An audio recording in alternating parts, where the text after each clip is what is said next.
about 30 kilometers from Pune. It lies on the Pune-Nashik highway at a busy crossroads. Chakan has always been an important agricultural marketplace, but recently it has become a major manufacturing hub for automobiles. With this sudden and rather explosive growth, the municipal council felt the need to have a facility to accommodate their present and future requirements. The plot is well proportioned, and the national highway itself forms the defined formal edge on the northwest. This is great for visibility as well as for deriving daylight from the north. Interestingly, the eastern edge meets an informal village road that connects with the agricultural marketplace, and the surrounding architecture is like any other peri-urban architecture, generic stuff. There's a lovely grove of banyan trees, very conveniently for us on the south and the west.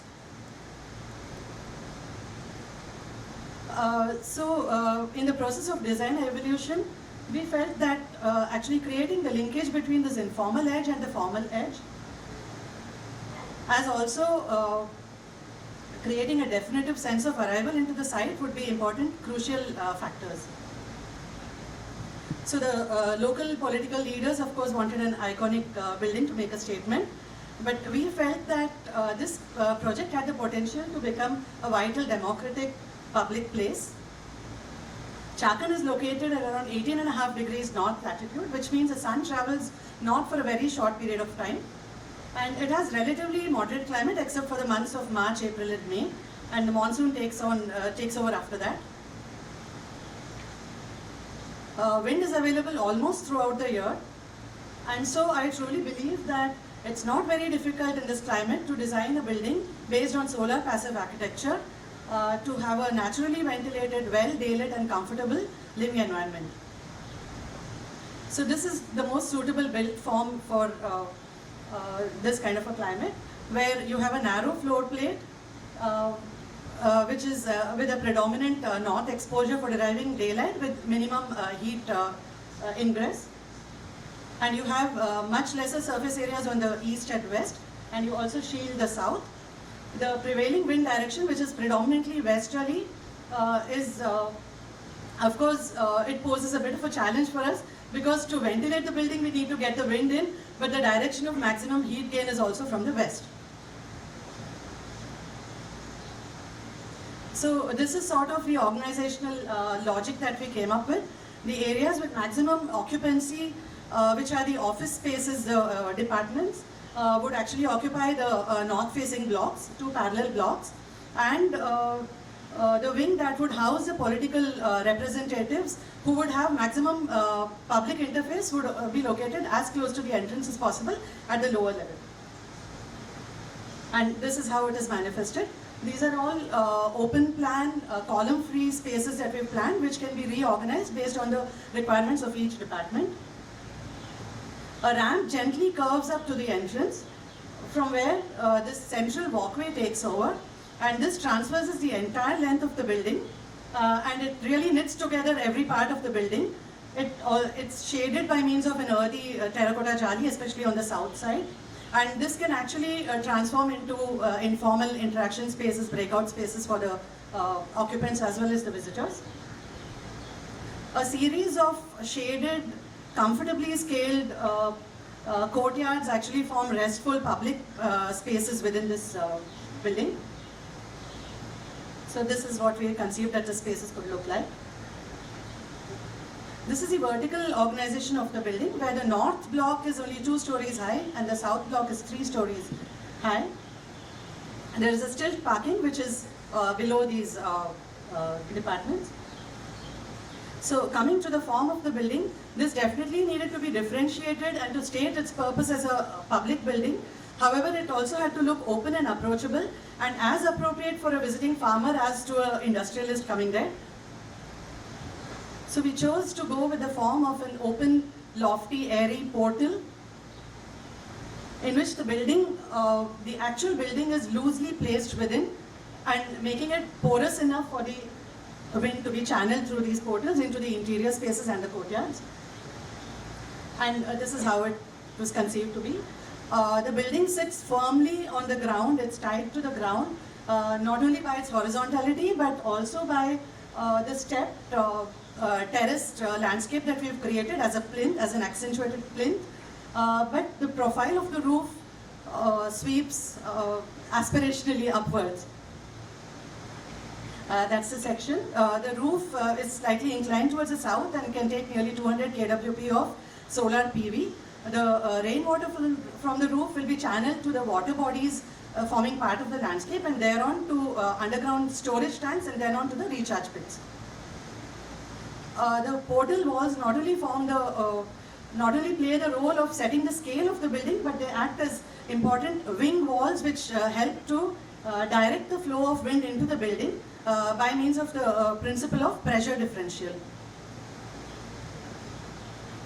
The fenestrations for each orientation have been designed differently to optimize natural light and also ventilation, and as well as to reduce direct radiation. So the north facade almost needs no shading intervention, and we can afford to have a lot of openings there. The south sun can come in quite low and deep into the building, for which we have devised a system where these horizontal louvers are spaced densely together, but also spaced away from the window, so that the lower section, the vision panel, while a person is sitting and working in the office, is entirely unobstructed for views. And this is how effectively it's shading in the different seasons. The northwest is tricky too, where we came up with an interesting detail, where the northwestern window is broken up into a north component and a west component. The north component is entirely open and glazed, while the western is closed off.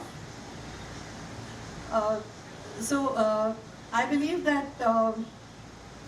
a sense of comfort, of ownership and identity is what can go into place making. And in our design, our quest was to create a setting for actually to create a setting for the ideal of open and approachable governance. And with the help of climate responsive architecture, we would have definitely achieved all our goals had this building been built. Thank you so much.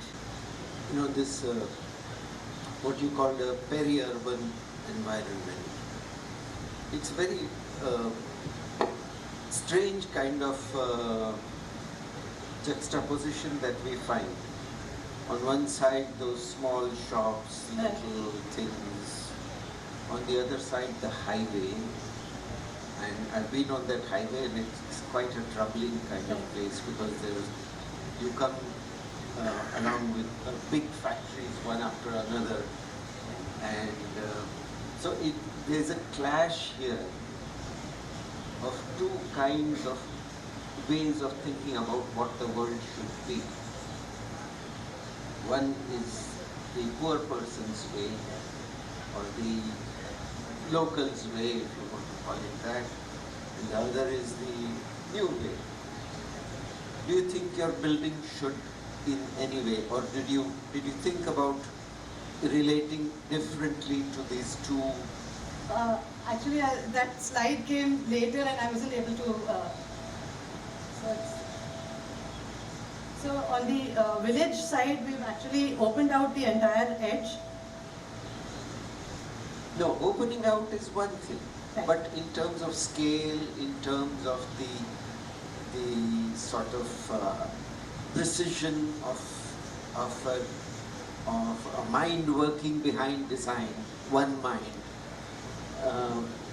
versus something that emerged as a result of many people's activities, all of different materials, all different scales. How does one bring these two together? Isn't that one of the central problems of our society? That we conceptualize buildings like this, and our society is its opposite, and we do violence to both. You think something else could have happened towards the village? So one is that these parts of the state or the country or these kind of urban areas are in a constant state of flux. there's always as are all, chaos as are happening all. No, all that, over. Yeah. that even Robert Venturi, when he did his fire station for a small town in America, he was talking about the same thing. Everywhere change is happening. That cannot be, that, do you expect the whole village to become like this after some time? I somehow believe that what we have created here is not too etched, or it's not too strong a statement. It's quite open and porous and open for interpretation in different ways by different people.